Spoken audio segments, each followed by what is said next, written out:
Buenos días, Marcos Paz y todos los barrios juntos. Son las 7:30 y como todos los lunes, por ahora, perseverando, insistiendo y reiterando, estamos nosotros, la mosca Wanda Galiotti, quienes habla, y el tábano Jorge Eduardo Rulli. Buenos días, Jorge. Buenos días, Wanda, buenos días a quienes nos escuchan, a los tempraneros que están ahí al lado de la radio, ¿no? Les voy a contar un secreto del mate, ya que a ver, estamos. dale. No, ayer escuchaba a un experto de mate, justamente, que, bueno, además se acomplejaba porque él se muere porque le ceben un mate, pero como él los hace tan bien, cuando va a su lugar de trabajo dice que él pasa y esconde los mates, porque les da vergüenza. Claro, porque se las sabe todas. Es una persona de Entre Ríos que decía que el agua tiene que estar a 72 grados. Bueno. Además contó que en épocas donde no había luz, el gaucho andaba por la pampa, ¿no? Con el bracerito, cómo podía ver, porque no hay que ponerle la tapa a la pava. Hay que calentarlo, hay que calentar el mate sin la tapa, porque hay que ver que apenas, dice, usted ve el agua que es como un círculo de cristal, si las primeras burbujitas del mate en los bordes de la pava le dan la temperatura, 72 grados. Mire, así, sin termostato. ¿Y cómo hacía el gaucho? El gaucho tiraba un poquito de agua en las brasas, ¿no? Entonces cuando hacía como un soplido es que estaba. En cambio, si el agua caía como una gota pesada, estaba fría. Eso cuando no había luz. Ahora cuando hay luz se puede ver. Ayer veía una máquina, ayer en mi viaje, después hablamos de eso. Dale. Una máquina que vendía agua caliente y te garantizaba que estaba a 85 grados. Parece que no conocían él. Bueno, porque este hombre dice, lamento no recordar el nombre ahora, que la gente generalmente de Buenos Aires se exceden en la temperatura del agua para el mate. 72 grados. 72. Y además parece bastante poco. No se le dice mate amargo. El mate amargo no, es el mate cimarrón o natural. Mate cimarrón, bueno. Y que tiene que ser en calabaza. Y no le digo más porque bueno, me va a cansar la gente. Ya, mate cimarrón. Bueno, lo incorporaremos, como tantas cosas de la cultura, ¿no? Creo que forma parte. Sí, que hemos ido incorporando con buena voluntad y tratando de ser cada vez más pueblo y cada vez más argentinos, ¿no? Sí. Encontrarnos. ¿Qué tenemos hoy? Bueno, yo tengo cosas locales muy cercanas, pero vamos a darle prioridad porque confesémoslo, nos encontramos esta mañana temprano justamente en torno del mate, después de un viaje al interior que emprendiste con tu hijo mayor. Bueno, digamos que estuve en la provincia de Salta, muy cercana a mis afectos y a mis penurias también, de una historia difícil, la que hemos atravesado muchos argentinos. Estuve en Salta para participar del juicio por el ex gobernador Ragone, desaparecido, ¿no? Secuestrado por los militares el 11 de marzo del 76, a muy pocos días del golpe militar. Una experiencia fuerte. Ragone era una buena persona, sobre todas las cosas. Era un médico de pueblo, de esos que, más allá de que fuese gobernador, seguía siendo médico, y pensaba como médico y actuaba como médico. Y lo digo también recordando a mi suegro, ¿no?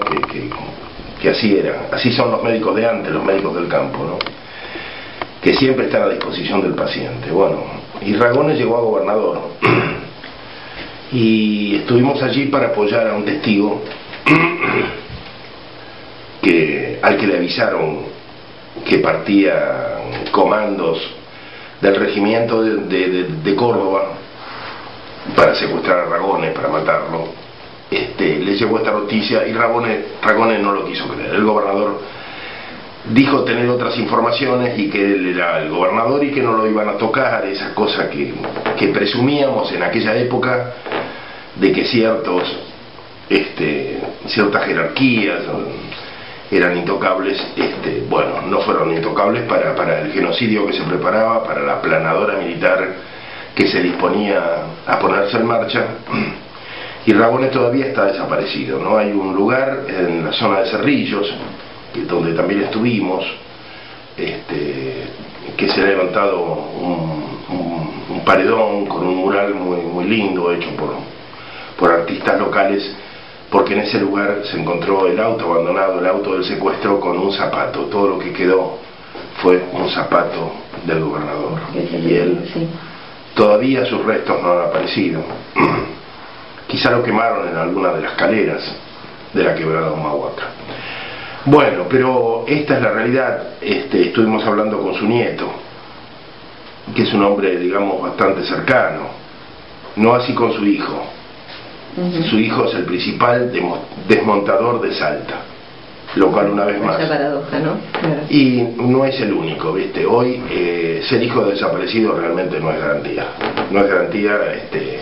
A lo mejor ser nieto de desaparecido es algo que da más garantías, pero en realidad hay muchos nietos, hay muchos hijos de desaparecidos en el partido oficial y en el oficialismo y en el gobierno, que parecen no tener ningún problema con Navarric, ni con otras empresas, ni con Repsol, ni con las empresas del petróleo, de la minería, de la sofisticación, etc. Bueno, el hijo de Ragones realmente es uno de nuestros grandes enemigos en Salta, porque digamos que en Salta estamos llevando una campaña muy fuerte en defensa del monte, de la selva de Yungas, y esta es la empresa más importante en el desmonte, en la deforestación de la selva, ¿no? Bueno, en líneas generales, las provincias del norte que visitamos, Salta y Jujuy, hoy están en buena medida en manos del narco. Es una impresión muy fuerte la que uno tiene cuando se informa de quiénes son los dueños de los bancos locales, como el Macro, y de los supermercados todos, de los grandes supermercados, y de cómo los narcos han comprado las candidaturas de los principales partidos y están instalados ya de una manera oficial en la vida política. Da la impresión a veces que si hay una tensión política es entre los narcos, entre la narcopolítica y la política del desmonte. Y yo creo que el gobernador, con mucho sentido de la oportunidad, resolvió estas contradicciones. El actual gobernador, que ha ganado las últimas elecciones, está con ambos. Ha sintetizado todos los intereses y los intereses del petróleo, porque su padre es el representante de la Pan American Energy y su madre es la representante de Telecom, de Telefónica Telecom. Así que el que ha sido capaz de superar la fragmentación y reunir todos los intereses es el que no solamente ha ganado la provincia de Salta, sino que ahora se postula para la presidencia de la República Argentina. Vamos bien, podemos seguir peor todavía. O sea, como si fuera el CEO de una empresa, sí, que va integrando distintos grupos. Sí. A mí me parece que vale la pena hablar de estas cosas porque lo que estábamos viendo es una frontera. Es la frontera de la patria que, a decir de mucha gente con la que estuvimos, está bastante desprotegida. En realidad, a ojos vistas se ve menor gendarmería que la que yo he visto en otros viajes.